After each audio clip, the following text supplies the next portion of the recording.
Now we're going to focus on performance analysis for .NET applications as well as native C++ applications. The same tool, which is DevPartner Performance Analysis, can be used for either. You can access it from the drop-down menu, as we've done here, or from the toolbar of icons, right here, the clock icon. So basically, you can do on-the-fly automatic bytecode instrumentation against your application if it's .NET only. If it's native C++ only, or a mixed mode application with .NET and native C++, another step needs to take place. That would go to the drop-down menu and choose the native C++ Instrumentation Manager. This is where you let the DevPartner tools know, and more specifically the performance analysis tool in this case, which projects you would like to instrument with manual built-in instrumentation for your native C++ components, whether they're executables or DLLs or a combination. So once you've chosen those, you just go in and choose the specific box and hit OK. Then you're all set. When you go in to actually build your application, the only step you need to do now is do a regular build of your solution, and it will put in the instrumentation for those native C++ components. Now again, if it's just a .NET managed application, whether it's web or Win, then you just need to go in and do the one step of choosing to start your application with the performance analysis tool. So that's how that works. From here, we're going to go in and actually create a session file. I do have a mixed mode application here, and I will include out of process files and components such as system level files, third-party components, and then kind of do an overview of how that works. So what we would do is you have your application open, you've had the instrumentation added if there's any native C++, then you choose to start with performance analysis.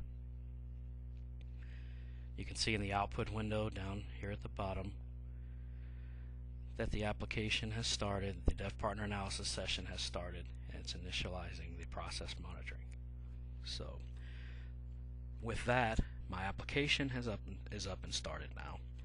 So what we're doing is we are actually collecting profiling metrics from the point that we started the application until we choose to create a snapshot, which we can do so to keep the application up and running, or kill the application, whichever we choose to do.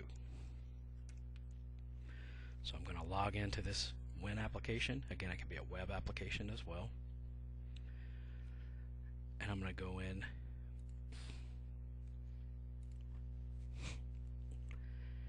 and execute part of the app. Again, we're collecting metrics on this, so I can see I'm choosing my item name options, and then I want to go in and choose item number. Now, as you can physically see here, there's definitely a performance difference between loading the items by name and by number. So now that we've done that, I want to close this out.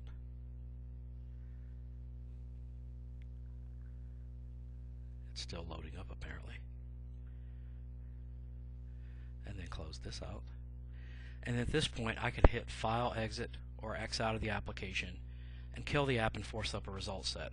Or if I want to keep my application up and running and I want to continue to another point and then take another snapshot so I can see the performance degradation over time at different milestones, well, then I can use these toolbar icons up here, as you can see, for snapshot, stop recording, and clear the buffer, clear all recorded data. So at this point, if I wanted to stop all the initial overhead that I've collected of loading up the application and getting to this point and I wanted to clear that, I could do so. Or at this point I can go ahead and take a snapshot or stop the recording and kill the entire process. So I'm going to bring the application back up. Again, from here I could X out, or I can go back in here and do a snapshot. So I think from this point I'll go ahead and do a snapshot. So let's do that. So I'm going to go in and choose the snapshot button.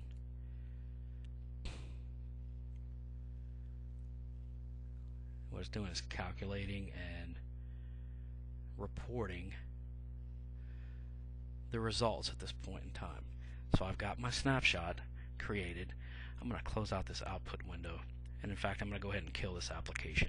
I just want to show that we could create a session from that point, or if I kill the session, there's also a session file that would be created. So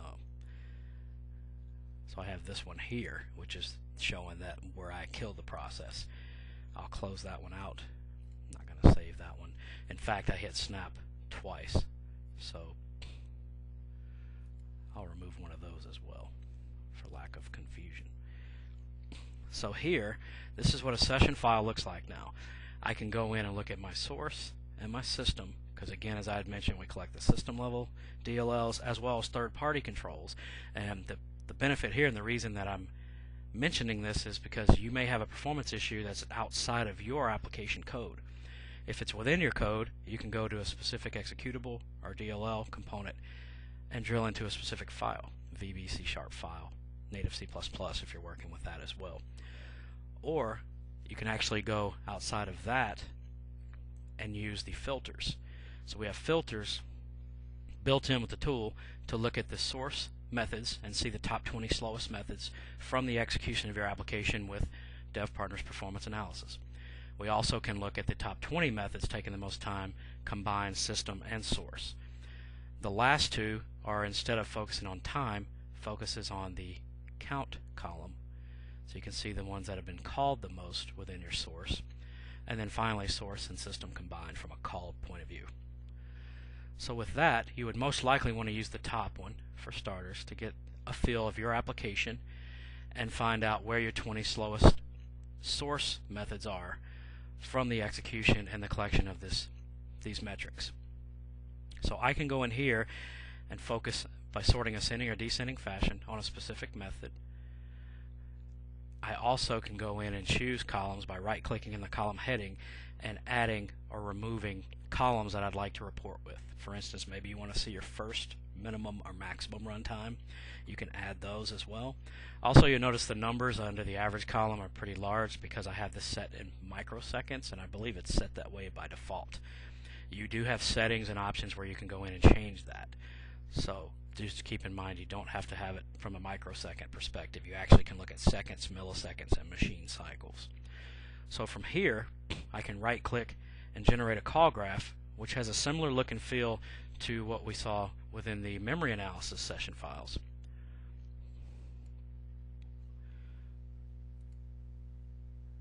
So within here, I can go in and see the methods, and instead of looking at memory bytes and what they pertain to as far as the utilization within a method, I'm looking at CPU time.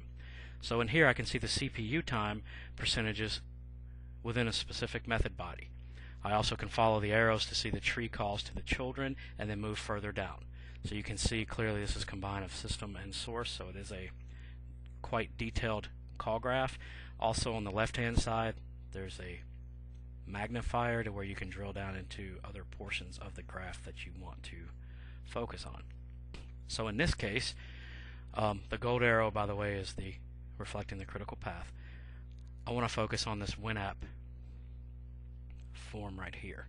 So I'm going to go to method source, close out this graph, or I could have docked it in here if I want to keep it in a view within Visual Studio, and then scroll through the source within this method, and then now a little bit more than halfway down from where I've stopped, there's a line of code highlighted in red letting me know that this is the slowest line of code within this method, and I can see that it clearly is. It's over almost 1.5 seconds, which is more time than all of these others combined are pretty close.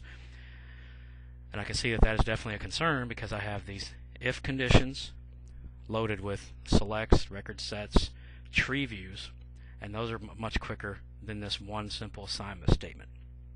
So I definitely want to drill into this further and try making changes to the code. So from here, I can see in this particular example that I used one way of doing things with this tree view with the selected image, with the bitmap image selection, and then I used a separate way of actually scrolling through and selecting a particular item with this one. So I've actually gone in and found a coding error as well as a performance issue.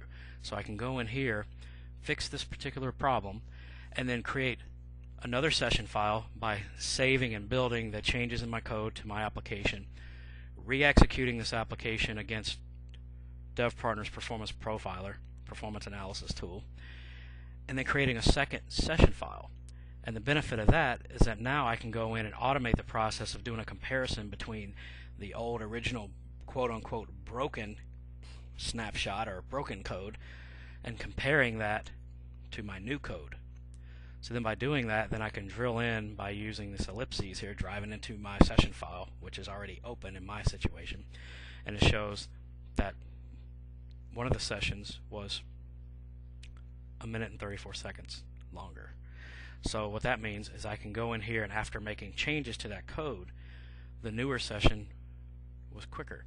So then by going in here, I can go through and mouse over these methods, and it does an automatic calculation for me to show me the differences between my original basis values and the difference with the new session that I've created, and whether or not there's an increase or decrease in performance. So that's pretty helpful there. It also keeps you from having to do multiple windows, lining things up side by side, and manually trying to find out and compare these particular methods and lines of code. There's also a session summary to where you can see a date and time stamp. You can go in and see information about the processor, the methods that are called. I can go in and see the executables, the different components, the number of called methods, how much time was spent in those. And I also can take this same information from this method list and export it out to XML or generate an HTML generated report through the DevPartner report generating tool.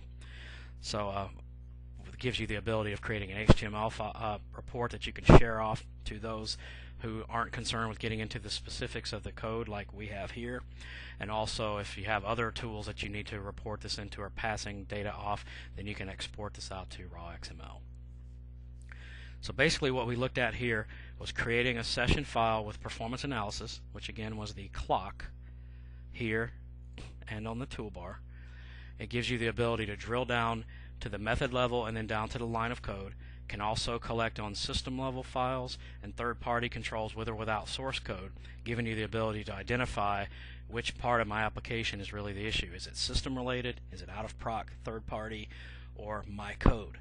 So with that, it gives you the ability to specify and drill down, find these particular issues down to the specific file, then the method, and then down to the line of code. Then from there you're able to go in, fix the issue, run a session against your application again, and do auto comparisons. Also, don't forget we were able to generate a graphical representation of the inbound and outbound calls and look at the entire call flow to be able to specify which particular method body is housing the performance bottleneck, and then drilling down into the code. So you have a couple different ways to really go in and find the performance issues that are causing performance degradation to your application, and then going and remedying those and then coming back and confirming that.